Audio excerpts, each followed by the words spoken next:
Conversaciones con Capella Matritensis, hoy con Lucía Ares. A capella, claro. Dentro del coro tenemos mucha gente con un alto grado de curiosidad. Vale. En donde enseguida tú dices algo y la gente entra en Google, entra a ver qué está pasando. Empieza a ir a buscar en libros, tal. Aquí tenemos dos personas que han hecho eso y de pronto este señor no está en Google. Y de pronto este señor no hay nada escrito. Estamos hablando de música de un señor que no sabemos nada. Claro. ¿Cómo entras tú a quién es este señor, qué ha hecho, qué no ha hecho? ¿De dónde saco la información para saber qué fue de su vida, ¿no? Pues lo primero que empecé a mirar fue el libro de las catedrales del siglo de oro de Stevenson. Porque me dijo mi tutor, ese nombre aparece. No sé dónde, pero ese nombre aparece. Yo lo he leído. Sí, está ahí. De hecho, no viene en el libro como tal, vienen las anotaciones de los pies de página como referencia. En el libro no se habla de él. ¿Vale? Y ahí ya empezó a partir un poquito. Encuentro otro libro que lo ha escrito Ana María Sabe, que es una musicóloga bulense, que se dedicó a estudiar como un poco históricamente el archivo catedralicio y la música de la catedral. Entonces te ordena cronológicamente cada compositor, algunas de sus aportaciones, pues eso, lo poquito que vienen las cuentas de fábrica y las actas capitulares, y ahí pues como pinceladas, pero de él como tal no hay nada. Entonces lo que yo sé son esas pocas pinceladas. Vale. Debía ser un poco complicado por cómo en las actas capitulares refleja de no llegamos a acuerdos con él, se va. Además no te dicen por qué se va y normalmente cuando es algo que es bueno entre ambas partes, me dice pues se va a la catedral de no sé qué o Ha sacado oposición, claro, no sé tal, dónde, donde tal. fuera. Solo pone es despedido. Entonces claro, ahí ya dices algo pasó. Había conflictos, no Sí, había algo diferencia. pasó. Ves que antes de despedir, eso, se le encargan los himnos.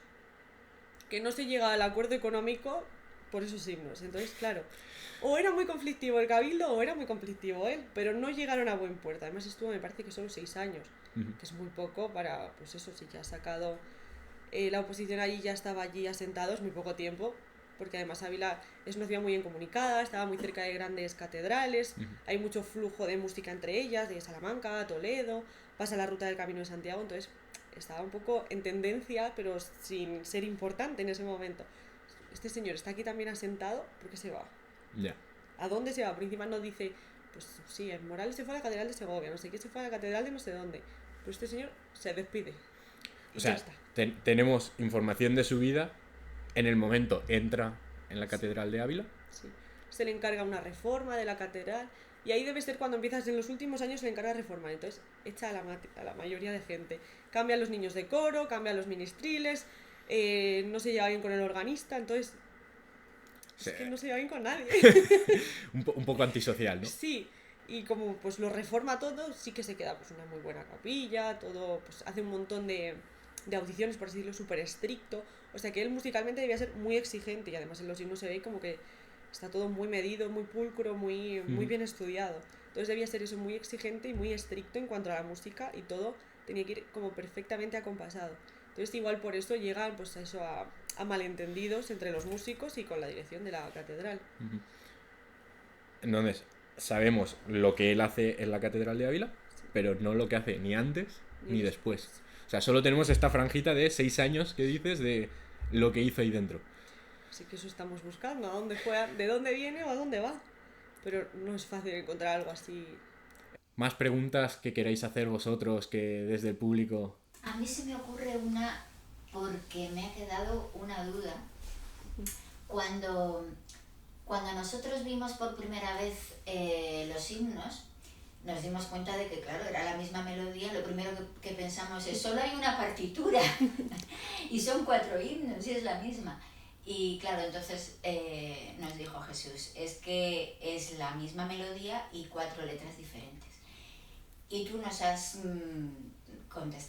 nos has explicado ahora el por qué. Porque el texto es muchísimo más importante que la música, que lo que quieren es que el texto quede claro. Para los fieles, me imagino. Entonces, a mí se me ocurre, el texto está escrito en latín, porque en la iglesia incluso se estuvo haciendo la misa, celebrando la misa en latín hasta principios del siglo XX. Yo recuerdo que mis padres iban a misa y era en latín y no se enteraban de nada. Entonces, ese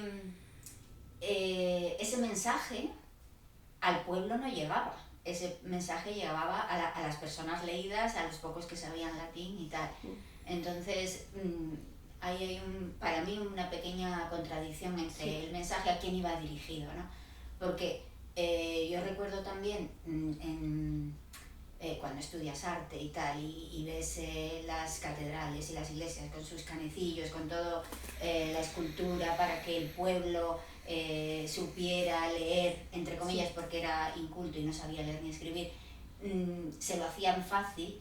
Pues en latín no me parece que el texto al pueblo le llegara, que le llegaría solamente a aquellas personas que sabían latín y que estaban, pues eso, un poco estudiadas, que eran una minoría, el clero y poco más. Sí, yo en eso estoy un poco de acuerdo contigo, que es contraproducente. Quiero pensar que estaba todo un poco más pensado y que igual había un sermón o alguna lectura que fuera luego en consonancia pues a esta música, porque obviamente si no saben latín no iban a entender en ningún momento lo que estaban diciendo. Entonces eso quiero pensar, pero esto ya es cosecha personal, que la música iba enfocada pues a esa persona o pues en este caso a este periodo del Tempus Nativitatis o lo que fuera, y tuviera un sentido, que la música, o sea, como que lo completara un poquito, pero que se explicara un poco, porque si no, claro, una persona que no sabe latín no va a entenderlo. Pero sí, en eso estoy de acuerdo contigo. Es un poco contraproducente que quieras llegar un mensaje en un idioma que no se conoce. Incluso ahora nosotros tenemos un compañero que es profesor de latín y es el que nos traduce. Hombre, los que hemos estudiado un poquito latín más o menos sabemos, pero la mayor parte de la gente no ha estudiado latín y necesita una traducción de los textos para saber qué es lo que estás cantando, incluso ahora. Incluso ahora no, más Ahora que se ha ya perdido estos últimos el años estudio del ha latín. desaparecido el latín. Yo iba a hacer una pregunta que tiene que ver, a ver, más allá de que haya habido una transcripción de una obra de Sepúlveda que vamos a poner en funcionamiento nosotros, más allá de eso, aprovechando los conocimientos que tú has podido adquirir de Sepúlveda, de su obra, de su forma de trabajar, etc., y no habiendo, como hay, ningún tipo de información, no se puede dar, más allá de lo que has hecho con la partitura, no se puede dar más a conocer eso que tú has hecho a través de las redes, o a través de LinkedIn, o a través de, en fin, etcétera, etcétera, ¿no? Porque no existe nada, como hemos dicho al principio, es verdad que no existe nada de este señor. Podría existir a partir de ahora de LinkedIn, perdón, me he equivocado, de Wikipedia, etcétera, etcétera. Bueno, le podemos crear un LinkedIn también, no, no te preocupes. Pero eso ya le pilla tarde. Pero sí que Wikipedia, etcétera, poder saber un poco, que la gente conozca un poco a este señor, ¿no? Por muy poco trabajo que tenga hecho o conocido. Bueno, estoy adaptándolo un poco para publicarlo con Gredos, porque efectivamente tú pones su nombre y no aparece absolutamente nada. Claro. Entonces, la pequeña aportación que yo creo que podía hacer, ya que lo he hecho, publicarlo. Pero ya sabes que hay que adaptarlo a unos formatos y que no es tan fácil como mandarlo y ya te lo publican. Entonces sí que estaba trabajando un poco en publicarlo con la plataforma de Gredos para, pues eso, pues por curiosidad, porque yo qué sé, porque por cualquier cosa te llegue ese nombre y quieras saber un poquito de quién es, pues ahí tener una pequeña pincelada. Entonces, pero es que no podemos saber mucho más allá De de... todas formas, hombre, yo estoy seguro que este señor compuso más cosas como Sí. otros muchos más, no sé si se habrán perdido, quemado, Lo que- expoliado, vendido, traficado, etcétera, ¿no? De todo. Pero segurísimo, y más siendo maestro de capilla, seguro que tenía muchas más cosas escritas. Sí.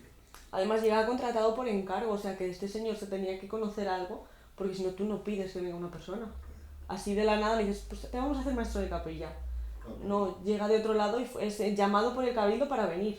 claro, claro. No oposita al puesto, entonces tiene que haber más seguro. Claro. A ver si vemos dónde.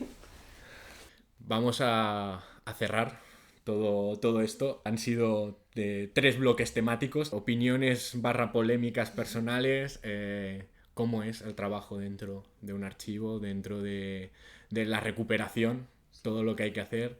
¿Quién es Sepúlveda? Que es lo que, no, que es la base de todo esto, ¿no? ¿Quién es este señor del que estamos estrenando cosas? Es programa número 1, entonces todavía está así, pero hemos pensado hacer que esta especie de panel, logo de fondo sea nuestro libro de firmas, y entonces eso, una firma, una dedicatoria, Sí, sí. un tal, sabemos perfectamente que esto dentro de 30 años va a valer unos cuantos millones. Seguro. Intentaremos venderlo al precio que vale. Por lo demás, pues nada, despedimos el programa. Muchas gracias por aguantar estos 3 programas en 3 sesiones. Tenemos los 3 conciertos, este sábado 16, el jueves 21 y el día 2 de enero, donde cantaremos estas obras que hemos estado comentando. Importante, bueno, pues estas cosas de youtuber, ¿no? De darle like, suscribirse, activar campanita, tal. Lo más importante, compartirlo, difundirlo, que todo el mundo se entere, que la gente conozca no este programa, sino a Sepúlveda. Nosotros lo cantamos, Lucía nos cuenta a nosotros. Decía antes la broma, pero no es broma. Capela, asociación coral sin ánimo de lucro. Ok, bien. Si alguien quiere un patrocinio, un mecenazgo, un tal, siempre se acepta. Estamos abiertos, lo mismo, un correo, un mensaje, un tal. Y nada, y despedimos aquí el programa. Chao, chao. Muchas gracias.